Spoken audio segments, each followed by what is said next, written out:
In 1896, Britain fought a war that lasted just 38 minutes. Seriously, that's not a typo. This is the incredible, almost unbelievable story of the shortest war in human history. A conflict so fast you could literally watch it happen during your coffee break.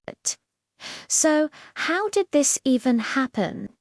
Let's travel back to the island of Zanzibar, a small but incredibly wealthy sultanate off the coast of East Africa.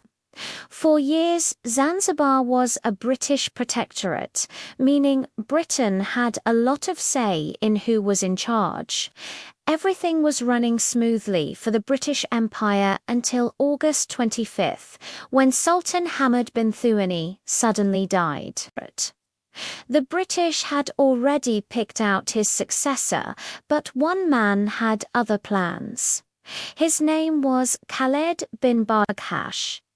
In a bold move, he seized the royal palace, gathered his supporters, and declared himself the new sultan, completely ignoring the British.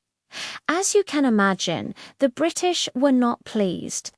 They saw this as a direct challenge to their authority in the region. They sent Khalid a clear and simple ultimatum: step down by 9 a.m. on August 27th or face the consequences of war. Khalid, however, decided to call their bluff. He barricaded himself inside the grand wooden palace with nearly 3,000 loyal soldiers, several machine guns, and even the Sultan's personal armed yacht, the HHS Glasgow, anchored in the harbour. He was ready for a fight. But the British weren't bluffing. They responded with overwhelming force. By dawn, 5 powerful Royal Navy warships had sailed into the harbour, their massive cannons aimed directly at the palace. The clock was ticking. 9 o'clock in the morning arrived, and the ultimatum expired. Khalid hadn't surrendered. 2 minutes later, at 9:02 a.m., the British commander gave the order to open fire. The result was pure chaos. Huge cannon shells tore into the palace, reducing its wooden walls to splinters and rubble. Fires immediately broke out, spreading rapidly through the structure. Khalid's troops tried to fire back, but their old cannons and rifles were completely outmatched by modern British naval guns. In the harbour, the Sultan's yacht, the Glasgow, bravely fired at a British ship, but was sunk within minutes.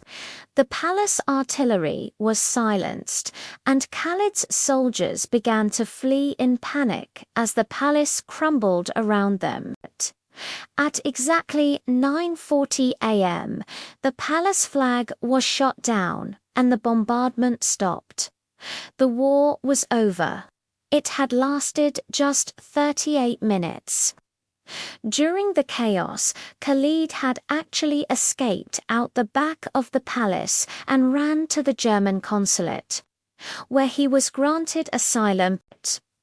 The British quickly installed their preferred candidate as the new sultan, and life in Zanzibar returned to a version of normal under their control. There were no lengthy peace treaties or drawn-out occupations. Just the swift, brutal, and decisive end to the world's shortest war. A conflict that began and ended faster than it takes to watch an episode of your favorite show. And that the wild story of how one man's defiance led to a war that lasted less than 40 minutes. If you enjoyed this dive into a bizarre moment in history, let me know in the comments what other historical events you want to hear about. Thanks for watching, and don't forget to subscribe for more insane stories.